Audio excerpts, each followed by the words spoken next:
नमस्कार दोस्तों, स्वागत करता हूं आप सभी का। हर मनुष्य के मन में किसी नए चीज को जानने की इच्छा हमेशा होती है। एक वैज्ञानिक होने के नाते या एक आम इंसान होने के नाते आपके मन में भी हमेशा कुछ न कुछ नया जानने की इच्छा रहती ही होगी।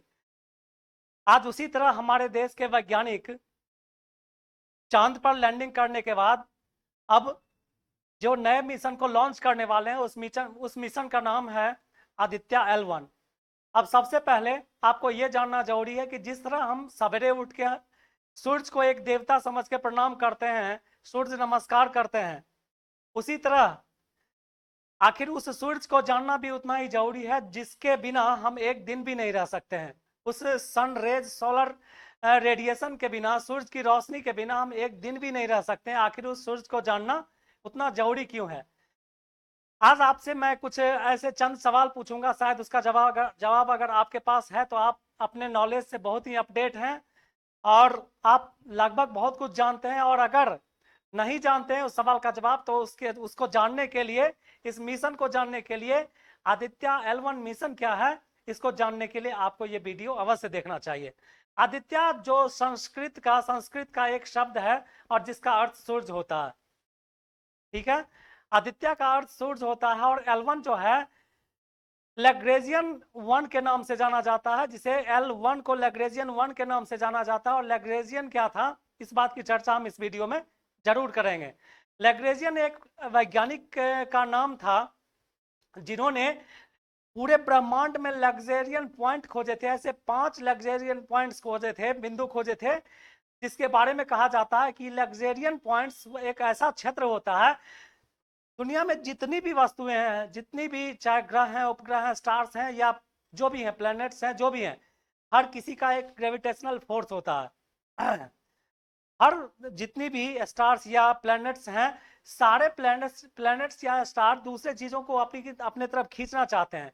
लेकिन हर प्लैनेट, हर सन और स्टार या जो भी हैं, उनका एक ऐसा क्षेत्र होता है जिस क्षेत्र में उनका ग्रेविटेशनल फोर्स लगभग खत्म हो जाता है।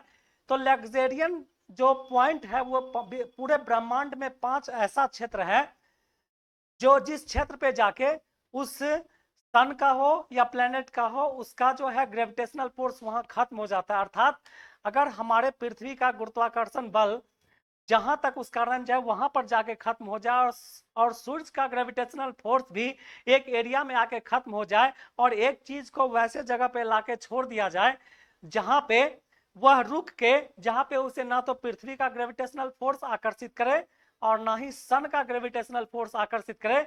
आखिर एक ऐसा जगह जहां से वह रुक के और एक ऐसे चीज का लगातार पता लगावे जिसके बारे में हमें जानने की हमेशा उत्सुकता रहती है, और वही जो पॉइंट है उसे ही L1 का नाम दिया गया है, यानी लग्जेरियन 1 का नाम दिया गया है। और उसके मिशन, सन के मिशन पे भेजने वाले हमारे जो सैटेलाइट हैं उसका नाम आदित्य L1 रखा गया है। चलिए मैं आपसे कुछ सवाल पूछता हूं, आप उसका जवाब दीजिए। सबसे पहला सवाल है आपके लिए, लिखा हुआ है कि आदित्य L1 क्या है। यहां लिखा हुआ है आदित्य L1 क्या है, पहला सवाल है ये।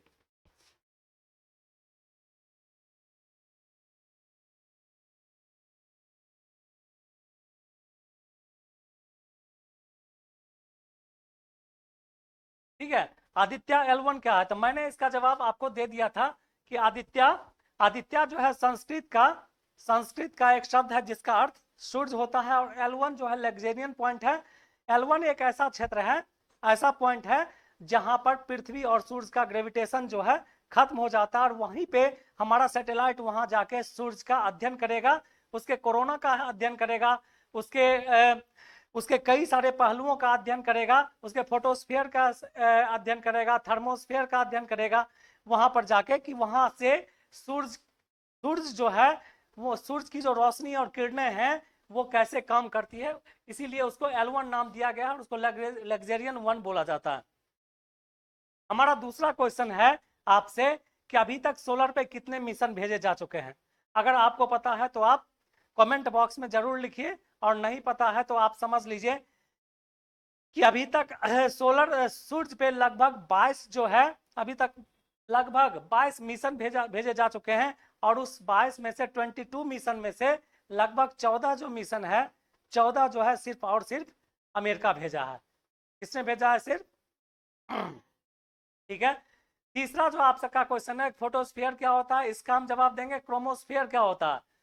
फोटोस्फीयर क्या होता है आप समझ लीजिए। सूरज का बाहरी वह हिस्सा जहां से सूरज का प्रकाश निकलता है, सन का लाइट निकलता है, उसे ही हम फोटोस्फीयर बोलते हैं। क्या बोलते हैं? फोटोस्फीयर बोलते हैं। अगला जो आपका क्वेश्चन है, क्रोमोस्फीयर क्या होता है, यह भी सूरज से ही संबंधित है। क्रोमोस्फीयर वह भाग होता है जहां से सूरज की रोशनी निकल के हमारे पृथ्वी को हीटनेस देती है, मतलब गर्मी पहुंचाती है या धूप देती है, इसे ही हम क्या बोलते हैं? क्रोमोस्फीयर बोलते हैं। क्या बोलते हैं इसे? क्रोमोस्फीयर बोलते हैं। ठीक है। अगला जो क्वेश्चन है आपका, सन के फोटोस्फीयर का तापमान कितना कितना रहता है? सन के जो सन का फोटोस्फीयर है उसका तापमान कितना रहता है? तो उसका तापमान लगभग 6000 डिग्री सेल्सियस रहता है। कितना रहता है? लगभग 6000 डिग्री सेल्सियस रहता है। अगला क्वेश्चन है आपको कि पृथ्वी से सूरज की दूरी लगभग कितनी है? ठीक है, तो पृथ्वी से सूरज की दूरी लगभग 14 करोड़ 30 लाख किलोमीटर है। पृथ्वी से सूरज की जो दूरी है वो लगभग 14 करोड़ 32 लाख किलोमीटर है। और हमारा जो ये आदित्य L1 सैटेलाइट है वो लगभग मात्र जो है पृथ्वी से 15 लाख किलोमीटर ही जाएगा, 15 लाख किलोमीटर के आसपास का दूरी तय करेगा और लेक्जेरियन 1 पॉइंट पे जाके वहां रुक के सूरज का अध्ययन, सूरज का अध्ययन करेगा। ठीक है, ये भी हमने बता दिया। आदित्य L1 पृथ्वी से कितनी दूर जाएगा? सूरज के कोरोना को छूने वाला नासा का सैटेलाइट, नासा ने एक ऐसा सैटेलाइट भेजा, नासा ने एक ऐसा सैटेलाइट भेजा जिसका नाम था पार्कर सोलर प्रोब, जिसका नाम था पार्कर सोलर प्रोब। ये एक ऐसा सैटेलाइट था जो लगभग सूरज के कोरोना वाला क्षेत्र, एक ऐसा क्षेत्र जहां पे कोई भी वस्तु जाने के बाद वह पूरी तरह से जल जाएगी और खत्म हो जाएगी, उस जगह पे नासा ने उस सैटेलाइट को पहुंचा दिया। और वह सैटेलाइट लगभग 2025 तक या आगे के कई सालों तक वह जाके वहां पे सूरज का अध्ययन करेगा। क्या करेगा? अभी तक मात्र अमेरिका का नासा का ही एकमात्र सैटेलाइट है जो सूरज के इतने करीब गया, और जिसका नाम क्या था? जिसका नाम है पार्कर सोलर प्रोब। क्या नाम है? पार्कर सोलर प्रोब नाम है इसका। ठीक है, और पूरे यूनिवर्स में कितने लग्जेरियन पॉइंट हैं? तो पूरे यूनिवर्स में लगभग आप 5 लग्जेरियन पॉइंट हैं। कितने हैं? लगभग 5 जो है लग्जेरियन पॉइंट है। चलिए देखते हैं।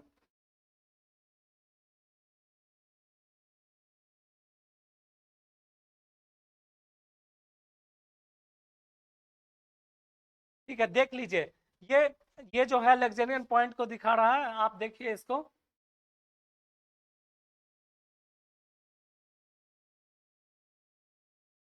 ये देखिए यहाँ पर लिखा हुआ है L3 L1 लिखा हुआ है ना L1। यही L1 जो है यहीं पे हमारा आदित्य L1 आदित्य सैटेलाइट यहीं पे जाएगा और यहाँ पे आपका सन है, इस सन के रेडिएशन का इसका अध्ययन करेगा और यहीं पे सैटेलाइट। और ये जो है आपका यहाँ पर देखिए L1 L2 लिखा हुआ है, L3 लिखा हुआ है, L4 लिखा हुआ है, L5 लिखा हुआ है। यही लग्जेरियन पॉइंट है जहाँ से कोई भी, जहाँ पर किसी भी स्टार्स का या किसी भी प्लेनेट का ग्रेविटेशन जो है लगभग समाप्त हो जाता है। ठीक है, ये तो आपको समझ में आ गया।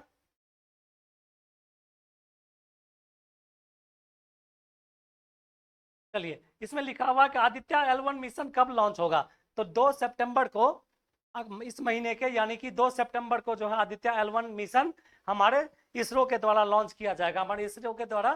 ठीक है, लॉन्च किया जाएगा। L1 L1 का आदित्य L1 जो यहाँ से जाएगा उसमें कितने पेलोड होंगे? तो लगभग 7 पेलोड होंगे। इसमें पेलोड किसे बोला जाता है? कोई भी सैटेलाइट अपने साथ जितने भी चीजों को ले जाती है किसी किसी चीज के अध्ययन करने के लिए, वहां के बारे में पता करने के लिए ले जाती है, उसे ही पेलोड बोला जाता है। क्या बोला जाता है? तो आदित्य L1 जो है लगभग कितने पेलोड ले जाएगा अपने साथ? तो 7 पेलोड ले जाएगा। ठीक है, ये मिशन क्या है हमने आपको बता दिया, आदित्य L1 मिशन। 2 सितंबर 2023 को सुबह 11:50 पर, सुबह लगभग 11:50 पर यह निर्धारित है यह मिशन, और इसे लॉन्च किया जाएगा।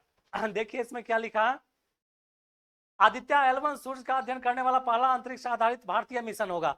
यह इंडिया का पहला मिशन है सूर्य का अध्ययन करने के लिए, यह इंडिया का पहला मिशन होगा। अंतरिक्ष यान को सूर्य पृथ्वी प्रणाली से लैंग्रेजे बिंदु यानी L1 पॉइंट पे, जो हमने सब कुछ आपको बताया उसी के हिसाब से, लगभग पृथ्वी से कितना दूर जाएगा, 1.5 लाख किलोमीटर, मिलियन किलोमीटर, यानी कि लगभग 15 लाख किलोमीटर जो है यह पृथ्वी से दूर जाएगा, L1 पॉइंट पे जाएगा। यहाँ पर देखिए विज्ञान के आदित्य L1 मिशन के प्रमुख विज्ञान उद्देश्य क्या है, आप ये देख लीजिए कि इसे भेजने का उद्देश्य क्या क्या है।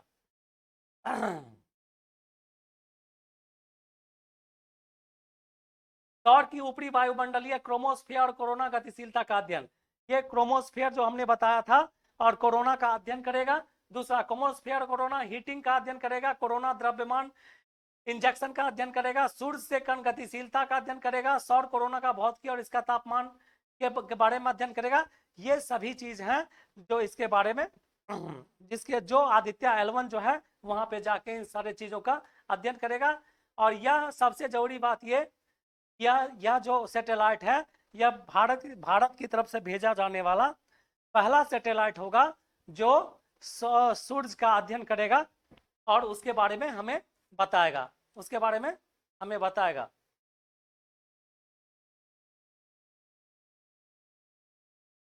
पोलर सैटेलाइट लॉन्चिंग व्हीकल से इसे लॉन्च किया जाएगा, जो यहाँ पर आपको दिखाया जा रहा है, ये पोलर सैटेलाइट लॉन्चिंग व्हीकल से इसे लॉन्च किया जाएगा। यही आदित्य L1 है जो वहां पे जाके सूर्य का अध्ययन करेगा, और ये व्हीकल जो है लॉन्चिंग व्हीकल आदित्य L1 को ले जाके वहां सूर्य के पास लगभग छोड़ेगा। आदित्य L1 में विद्युत चुंबकीय और पार्टिकल्स डिटेक्टरों की मदद करने के लिए फोटोस्फीयर, क्रोमोस्फीयर और सूर्य के सबसे बड़ी हिस्से कोरोना का निरीक्षण करने के लिए 7 पेलोड लगाए गए हैं। जिस पेलोड का चर्चा हम कर चुके हैं कि 7 पेलोड वहां पे उसमें लगाए गए हैं। ठीक है, हमारे अंतरिक्ष के, हमारे इसरो के यही मतलब प्रमुख हैं। ठीक है, इसरो के प्रमुख यही हैं और इन्हीं के द्वारा जो है ये लॉन्च किया जाएगा। ठीक है, मिलते हैं किसी अच्छे विषय वस्तु के साथ फिर अगले क्लास में, तब तक के लिए थैंक यू।